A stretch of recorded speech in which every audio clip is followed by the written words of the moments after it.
Bueno, muchas gracias por la oportunidad de poder compartir con tantas personas que se han interesado genuinamente en conocer este problema.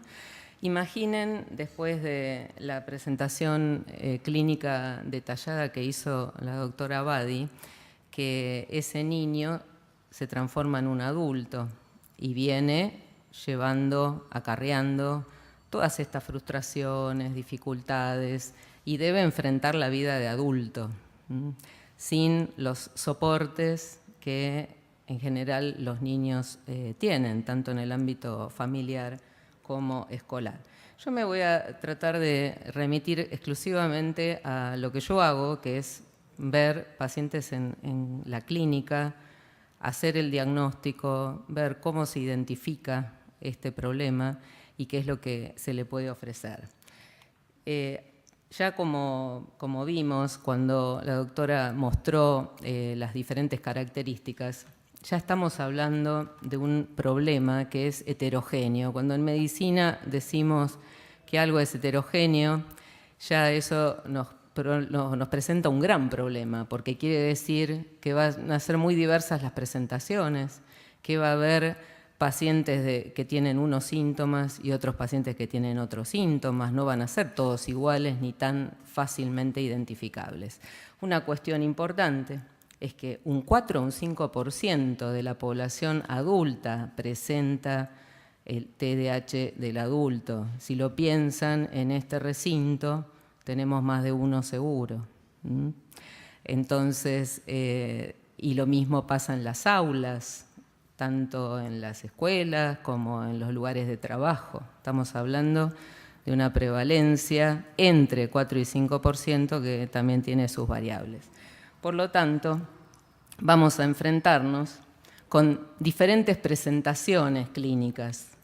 Por un lado vamos a tener los hiperactivos que de repente tienen la preocupación por el deporte, son grandes deportistas y ahí encuentran una buena manera de ir adelante.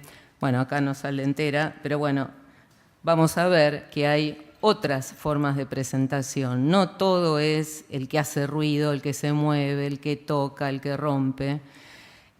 Si acá en este auditorio tenemos más de una persona que tiene TDAH del adulto en su forma hiperactiva, no está trepando a las sillas, no está saltando, no le está tirando el pelo al que está al lado.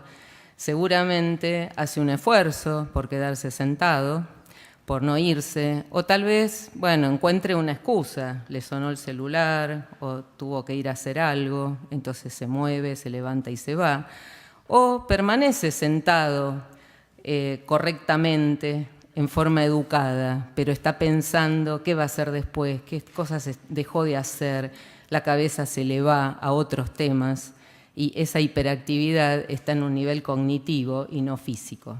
Por eso, con esta introducción ya estamos hablando de que no es tan fácil la identificación en el adulto.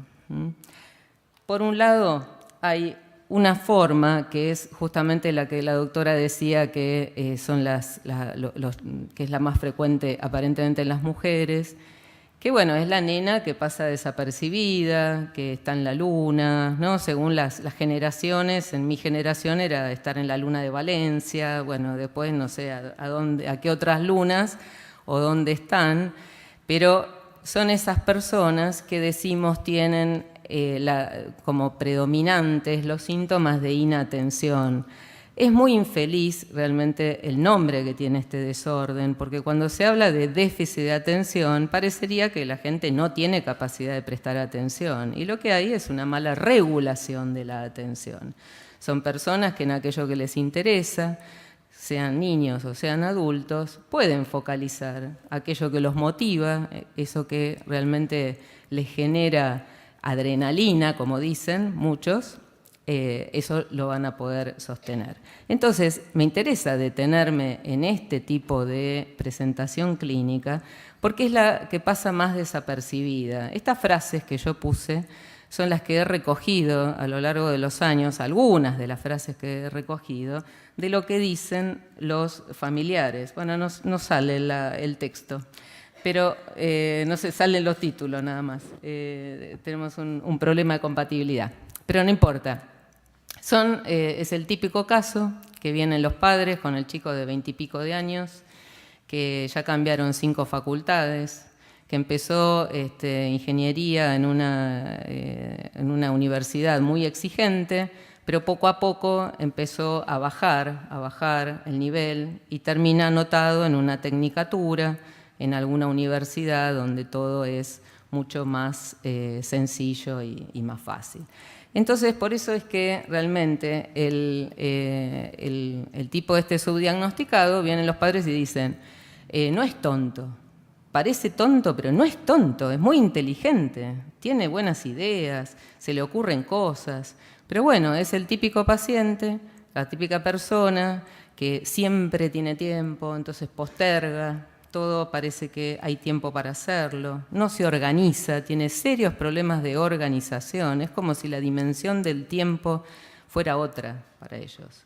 Entonces, no llevan adelante ninguna planificación, son los que estudian a último momento porque les pareció que siempre tenían tiempo y después en realidad no calcularon. Y muchos pasaron la primaria y la secundaria. Nosotros no tenemos niveles de exigencia tan parejos en la escuela ni primaria ni escuela media. Entonces, bueno, también hay estrategias de compensación que desarrolla uno u otro, con lo que realmente no tienen dificultades por ahí mayores para poder terminar. No es sinónimo de no tener déficit de atención el haber terminado la escuela secundaria o la universidad.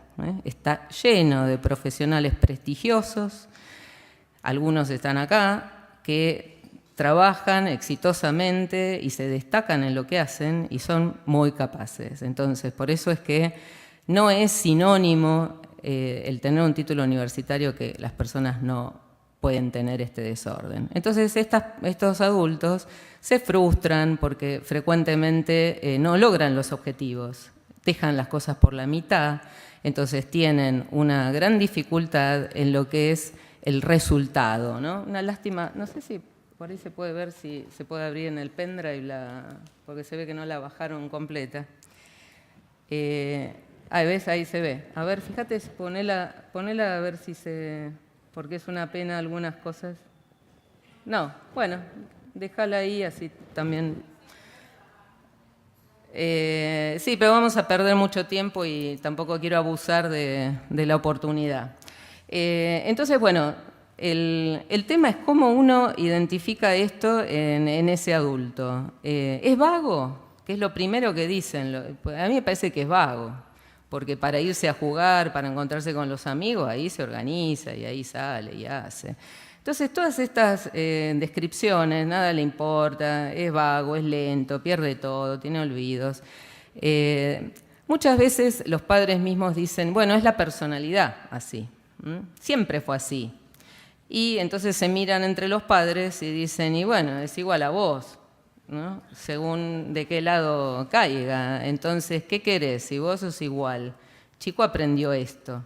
Esto no tiene que ver con cómo se lo crió o cómo es, si la casa era ordenada o desordenada. Es cierto que si uno vive en un caos, y bueno, a alguien que le cuesta organizarse probablemente tenga más dificultades, pero no lo provoca el entorno, esto como causa. Como bien explicó la doctora Garañana, hay bases biológicas en las que hoy no nos vamos a extender, pero que al que le interese nos sentamos en otra oportunidad, hay muchísima bibliografía muy seria al respecto, y también con el adulto.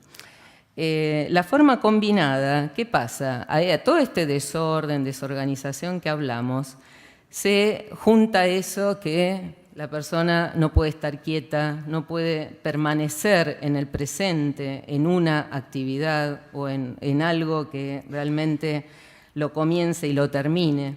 No sabe priorizar.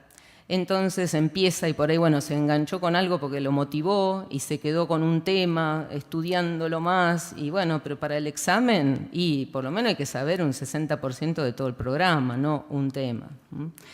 Entonces el parcial de la universidad no es lo mismo que el objetivo o lo poquitito que había que estudiar para aprobar una materia. Y acá muchos llegan a la universidad siendo alumnos promedio, alumnos que pasaron, y en la universidad empiezan las dificultades. Si se vuelcan a lo laboral, y bueno, va a pasar esto, ¿no? Que los problemas laborales vienen porque se acumula el trabajo de entrada y poco es el de salida.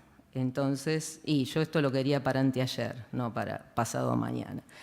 Y de esta misma manera es interesante ver cómo la impulsividad se manifiesta en un adulto. La impulsividad en un niño se manifiesta de una manera, en el adulto de otra, y es muy polimorfa. Y entonces vamos a tener primero pacientes que básicamente lo que les pasa es que no frenan a tiempo, y a veces no frenan la lengua, no frenan el hablar, no frenan el hacer, no frenan el clic en la computadora y se compraron todo en internet.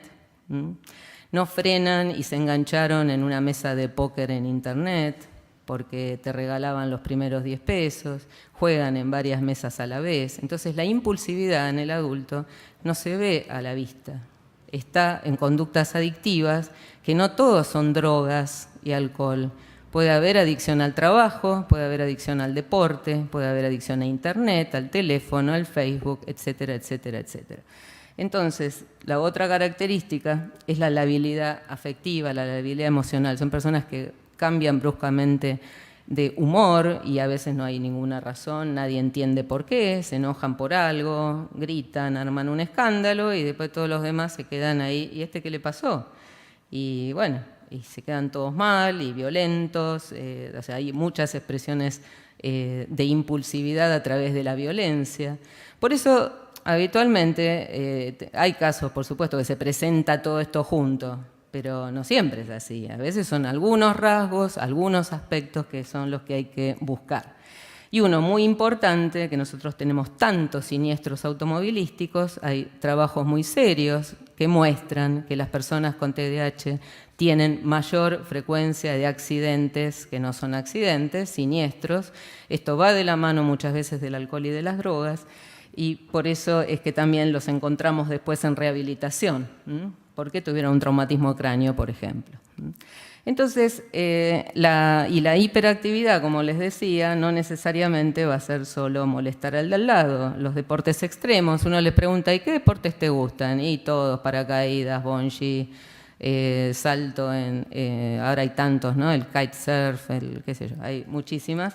El malestar frente a la inactividad, típico a fin de semana con alguien hiperactivo, si no hay planes es una pesadilla porque se malhumoran y entonces mejor volvamos a trabajar el lunes porque este fin de semana no nos ayudó, no se pueden relajar, inquietud permanente, etcétera. Esto es bastante imaginable. ¿Cómo impacta en la vida? Y bueno, fracaso, fracaso, fracaso, fracaso en algo. Fracaso académico, fracaso escolar, fracaso en las relaciones interpersonales. Personas que son muy, muy capaces tienen siempre esta sensación de que les faltó 5 para el peso, como me lo dicen. Tal vez ahora la moda cambie y la frase esa es muy vieja, pero lo cierto es que tienen siempre esa sensación, aún los exitosos, los que les va muy bien, que han logrado universidad o empresas sin universidad o lo que fuere, siempre tienen esa sensación, ¿y qué hubiera hecho yo si hubiera sabido que tenía esto, si me lo hubieran diagnosticado, aquel que no terminó la universidad, aquel que no pudo realizar sus sueños? Por eso es que es muy importante el proceso diagnóstico. Como decía la doctora, no es simplemente y me distraigo, entonces tengo ADHD. Esto es complejo, son todos los estudios que hay que hacer, historia familiar, el diagnóstico es clínico, o sea, los estudios son muchas veces para descartar otras patologías. No hay un estudio que haga diagnóstico del TDAH. Esto es muy importante, porque no es que si una evaluación cognitiva sale bien, entonces no tiene TDAH. Por eso esto es muy importante porque hay que tener en cuenta una serie de factores y el diagnóstico es clínico. La medicina todavía no ha sido reemplazada por estudios. sigue siendo clínico. Y ahí al adulto, ¿qué me llega a mí? Me llega aquel que fue diagnosticado y tratado en la infancia, llega el que fue tratado pero que abandonó el tratamiento, y a veces por indicación médica, y no, ya a los 18 que no tome más la medicación o que no haga más tratamiento. Los padres están hartos. Entonces dicen, bueno, ahora que se arregle, ya llegamos hasta acá, ahora que se arregle. Y a veces ahí es donde empiezan más dificultades. Y el que nunca fue diagnosticado y nunca fue tratado, siempre tuvo dificultades. Son los que más impacto en su vida tienen, los más afectados porque realmente empiezan a tener problemas inclusive cognitivos antes, entonces tienen miedo de tener enfermedad de Alzheimer o demencia, y en realidad, bueno, son personas que vienen con un hándicap desde siempre y que lo vinieron compensando de la mejor manera. Para hacer el tratamiento, nada más yo voy a mencionar muy por encima algo, es que el tratamiento no es sinónimo de fármacos. Esto me interesa dejarlo en claro.